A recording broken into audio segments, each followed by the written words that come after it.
The speech we're looking at is Indira Gandhi's True Liberation of Women speech at the inauguration of the All India Women's Conference Building Complex in New Delhi, 26th of March, 1980. The first thing we need to point out is that this is the voice of a leader and the voice of equality and change. There's lots of ways you can define it, but what makes Gandhi's voice interesting, particularly when compared to the previous texts that we've studied, is that yes, it's a leader, but it's, in terms of context, completely different and completely removed from what we've looked at. One, it's a woman, it's a female leader, and it's a non-Western country. So the way in which she delivers her speech and the way in which she inspires her audience is actually, on a linguistic level, completely different. Additionally, this is a translated speech, so there is potentially that's where some of the differences come in. But from where we're at, I think it is quite interesting to note that you will not have the same level of bombasticness or like the same level of intensity in this speech in terms of the rhetoric that you will with JFK, or you will with Obama, or you will with Keating. It is very different, and it is much more subtle. So the first thing we look at is expert opinion. One thing that's really quite interesting about this is that for the first real part of the speech, so like the introduction is where she introduces people, and she talks about who's in attendance, and introduces the idea of the focus on women and why focusing on women is important. Then moves into the main part of her speech, where she uses the work of Mr. Ling White, the president of Mills College in the USA, wrote use of masculine generic pronouns. I quote. It's really important that the first major point that she's making is actually supported by expert opinion. This gives legitimacy to her voice. Not to say that her voice initially wasn't legitimate, but actually it intensifies that legitimacy. The fact that this isn't just her opinion, this is actually something that's supported and well stated. And as part of that expert opinion, she's able to bring in these lots of contrasting ideas when talking about men and women. So, for example, towards the end of it, it talks about man as leader, woman as follower, man as producer, woman as consumer, man as strength, woman as weakness. So we have the rule of three happening. We have three distinct examples, but also leading up to a climax. This is the cosmography that has brought us to man as the aggressor and human as the victim. I think it's really important to note that whilst this is a technique that's used consistently, we haven't seen it come to this level of a climax. The purpose of the climax in this listing process is to give the audience that lasting impression. As an audience, you're forced to actually think about what she's saying, and you're forced to think about the role in which you play in this idea.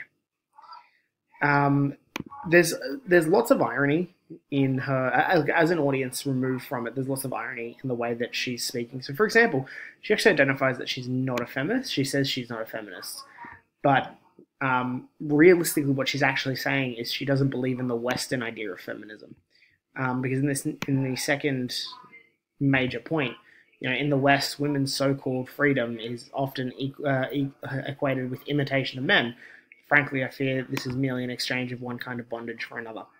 There's immense levels of irony in her language and that modality of that wording. So, for example, the modality of so-called freedom and bondage is almost mocking the Western idea of feminism and the way in which it's going about this, which is highlighted really well with the title, this idea of the true liberation of women, which is suggesting the way in which Western feminism is going about liberation of women is actually incorrect, and it's not the true form.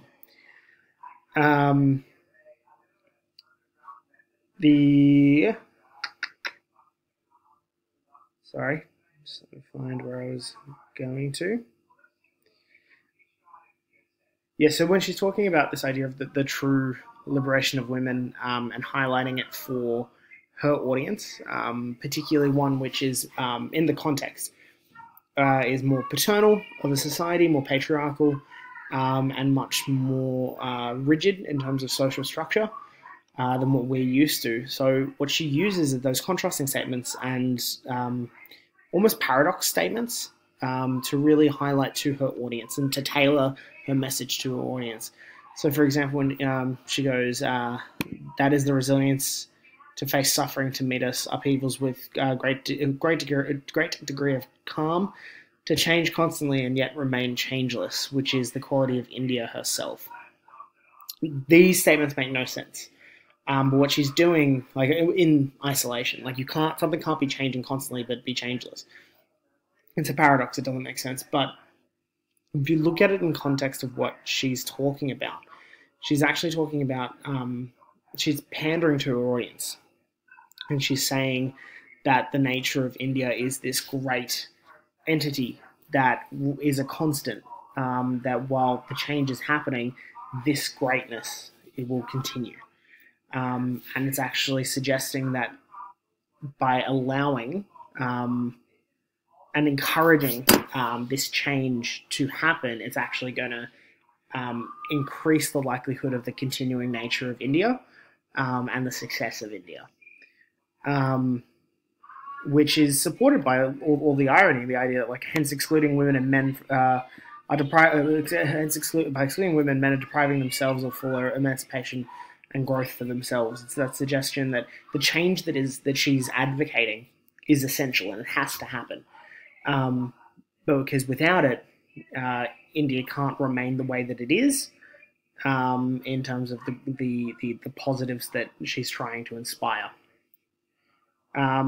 She uses the rule of three quite frequently when she is making her point. So we looked at it before in terms of like the man as leader, woman as follower, with the contrasting statements. There's three individual sets of those, as well as when we look at the effort must embrace all nationalities and classes, regardless of religion, caste, or sex.